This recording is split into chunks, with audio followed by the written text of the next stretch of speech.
Here are the 5 things I learnt in round 10 from the NRL this week. It was a fun one. There was a little bit less scoring apart from, last night's game and this afternoon's game there with the Storm dominating 64-0. Cowboys Panthers the 30-all. But outside of that, it took a big comeback from the Dogs for them to get right back into it, and a lot of scores in the teens and the early 20s, which we saw less of at Magic Round. So we saw a little bit less scoring apart from, having the big, like in Supercoach and Fantasy, apart from having the standouts like Pappenhausen in, Munster, these type of guys in that Storm clash. And, certain other players, in the 30-30, you get some good scores there in that one. But some lower scores in the others.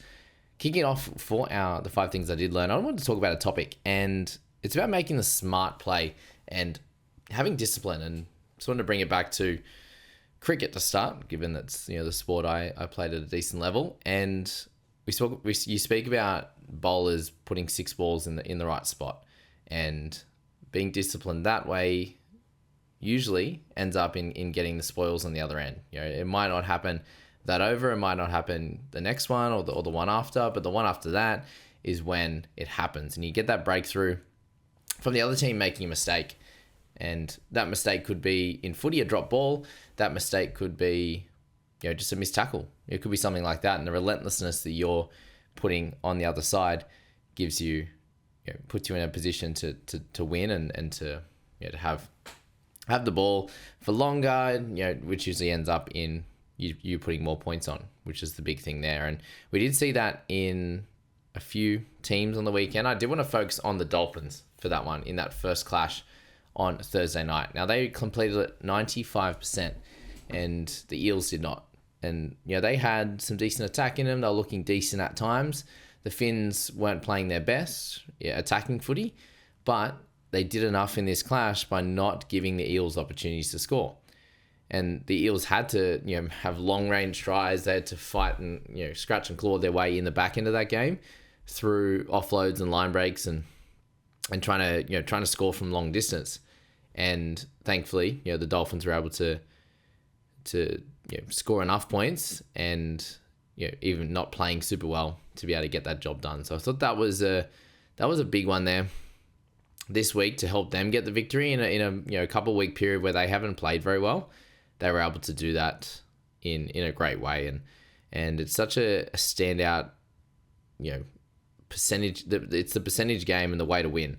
And you see a lot of these teams very undisciplined for a lot of the time, and that's at their detriment. We looked at the Knights there, and they were absolutely diabolical in holding the footy to be up 20-0 and then lose 24-0 in the second half.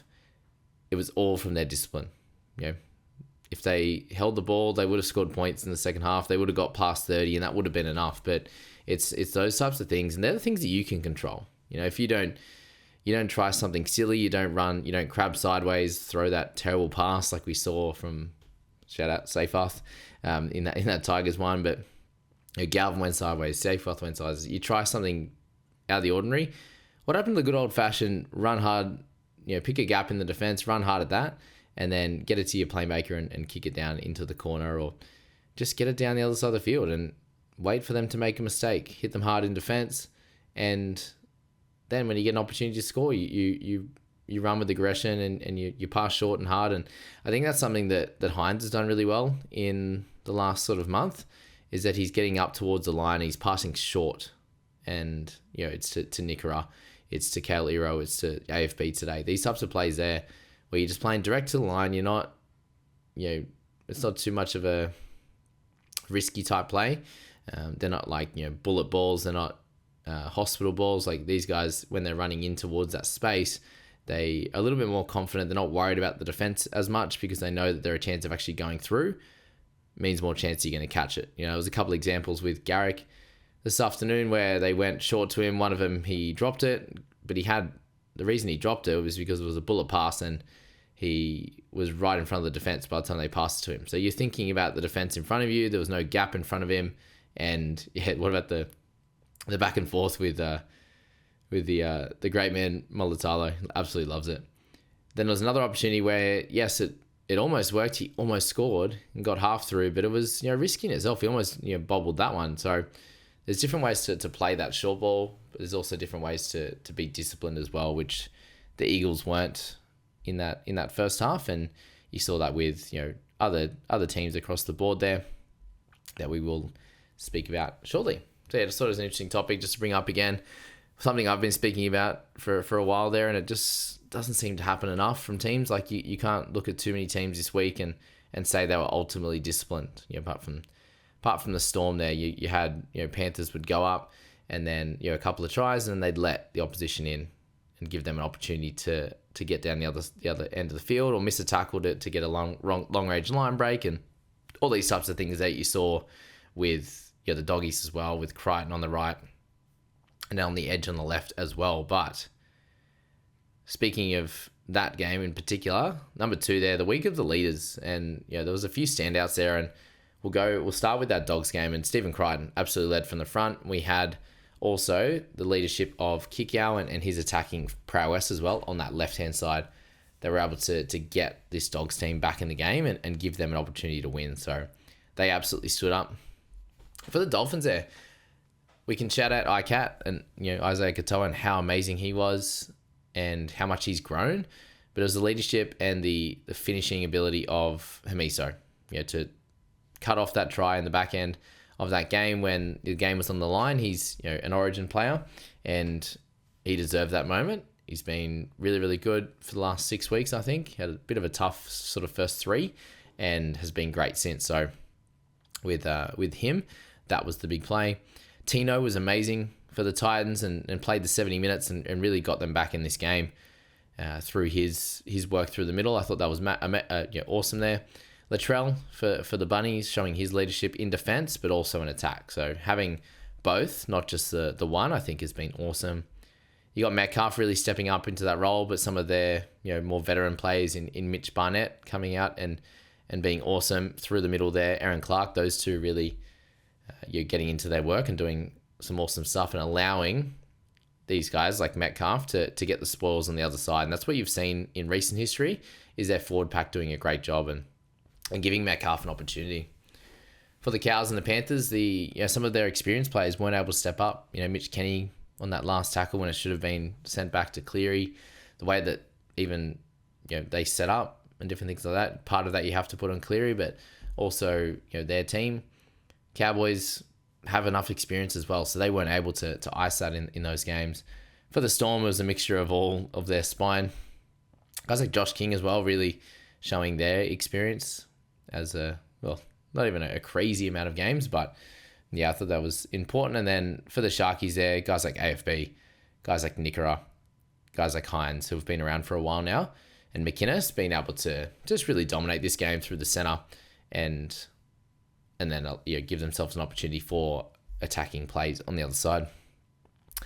Number 3, I want to talk about underestimating opponents, and I think that's something that we see in the NRL pretty regularly, and unfortunately there with especially this Broncos one. I think they've done that multiple times this season, and last year I don't think they had the firepower. Well, they had the firepower, but they were just very off. This year you're seeing the bits of brilliance, whereas last year you hardly got it. One week they smash a team, and a decent team at that, and then next week they get beat by a team they shouldn't. And this was a game where they shouldn't have lost, and it's happened many, many a time this year. I think even teams like the Eagles, yes, coming off the back of a bye, they're at home, and I just don't feel like they brought it in this game at all. So energy was lacking, that I think really hurt them. Dragons, we can't say too much. They're unfortunately not a top 8 team. Knights just really dropped the ball discipline wise, was just disgusting, and we mentioned that after that game on yesterday morning there. They were just terrible and have no discipline at all, unfortunately, in attack. And from the Eels and the Dolphins side, I think it was fine either side. Dolphins just had more discipline there, and then the Raiders there to underestimate the Doggies in that second half and just be a little bit too lax in defense after being up 20-0, having the opportunity to have an extra try there that got disallowed with Starling. But it was really just the Broncos I wanted to shout out there for that one. Okay, next week's interest. Let's have a quick cast our eye over next week and what we've got there. And gee, what are people saying, the Spoon Bowl, Knights v Eels on Friday night. We actually don't have Thursday game this week, eh? There you go. So 2 Friday, 3 Saturday, 3 Sunday. Didn't realize that. There you go. Cool. So there's that one there. The Dogs and the Roosters, I'm very interested in that one. The Roosters have been playing really good the last month, and that's going to be a fun clash. And I think the leadership from Teddy, can he have a really good game against the Dogs? Fantasy-wise, it's going to be interesting as well. They had a fair few points put on them, 20 to kick off that first half. So can the Roosters come out and start pretty well? Dolphins-Warriors should be a fairly close clash there. It'll be Metcalf v Isaiah Katoa. It's going to be fun. We have the Cowboys and the Seagulls. So, I think it's a very evenly matched little setup there. Sharkies coming off a good win to come up against the Storm following a 64-0 victory is pretty wild. And I haven't spoken too much about the Storm, guys. They were absolutely clinical in this one, and they just showed off their attack. But the Tigers were absolutely disgusting. And, they need to have a look at themselves after that one and get some improvement back into them discipline-wise. And, missing tackles, dropping ball, terrible passes, running sideways. It's not happening. It wasn't happening for them today. And, they need to lift after that. Broncos Dragons, this Broncos clash, they need to win. And they probably, will smash them. But, who knows at this point. Ben Hunt's out, so is Ezra Mam going to come back? Raiders Titans, the Raiders should win that one after a poor loss. And then Tigers Rabbitohs, you probably have to tip the Rabbitohs coming out of that win. That's going to galvanise them. So, seeing Latrell up against Luai is going to be good fun as well. And then the Origin team's going to be picked after that. So the Panthers guys are done and dusted this week. So if you got any of those Origin guys from the Panthers, they will be out of action for a few weeks there. Now for the final one, I wanted to talk about my predictions for the top 8 and my tipping as well. 4 out of 8 this week. Just another tough one. We need a full round soon. Now my predictions for the top 8. I think we have to say that the Warriors, they're very clear. Are they a 3-4-5 team? Probably. You'd have to say the Storm are a top 2 side, and the Dogs, you'd have to say they're slightly better than the Warriors right now. So I'd probably have the Wars sitting up there at the moment. Who are these teams down here, right? Cowboys, Broncos, Eagles, Roosters. Who of those 4 are playing anywhere near as good as what the Warriors are? And can we see the improvement? Can we see the Warriors sliding? I'm not sure. We had their poor parts to start the year, and Fish has been out too, their leader. So I think that they should be able to stick somewhere in this, pretty close to this 4. Now Broncos, they were 4th or 5th for a little bit there before some of these losses, so they should be close to that 8. But to be honest, the team that is playing the best right now down here is actually the Roosters sitting in 9th. They're playing a little bit better, I would say, than the Eagles and the Broncos, and they're probably closer to being on par with how the Cowboys have been playing in recent history, and similar to where the Sharks have been. Sharks have been a bit hit and miss, and I do expect them to be somewhere in this 8 as well. So really the question for me is, outside of this 8, who do I think can come in? And right now I think it's Roosters, and a few of these teams here, Eagles are 4 and 5, same as Roosters there. I think they're the most vulnerable team. The Cowboys are playing well enough at the moment that they should be able to stay there. But the problem with them is how many Origin players they've got. Sharks are very limited for Origin guys. Raiders shouldn't have too many. Storm will have plenty, but they'll be fine. Warriors are sitting with very limited, and the Dogs, Crichton. I'm missing. Mainly just Stephen Crichton that's going to miss out. Burton won't be there. So that's what that is. And you look down here, and which of these other teams are a good shot of pushing into that 8? And you'd say the Panthers, if they can get things going, sure, they're a chance. But right now, they're probably looking at somewhere around this sort of 9, 10, 11. The Bunnies, if Latrell's fit, we know that, and they get some players back like they have in the last few weeks, they definitely have an opportunity.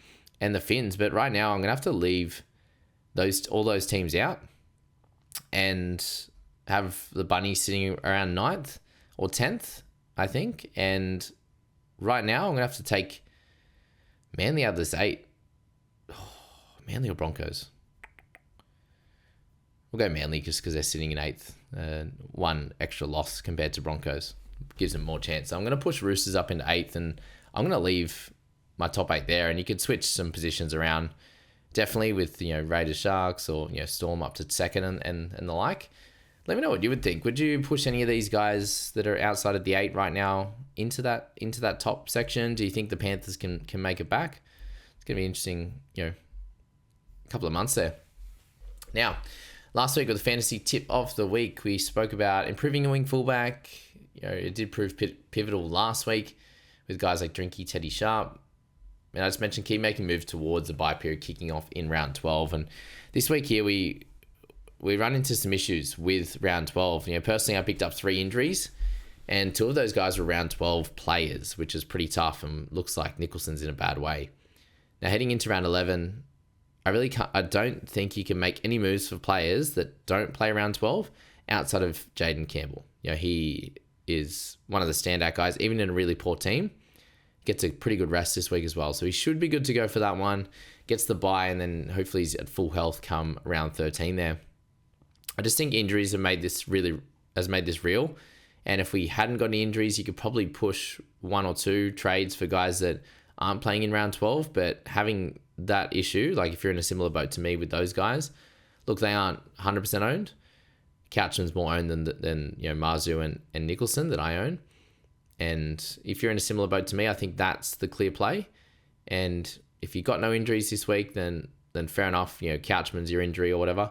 You can just trade him straight to a non-round 12 guy if you want. But I do think that building up to getting an improved round 12 team is going to be the play this week.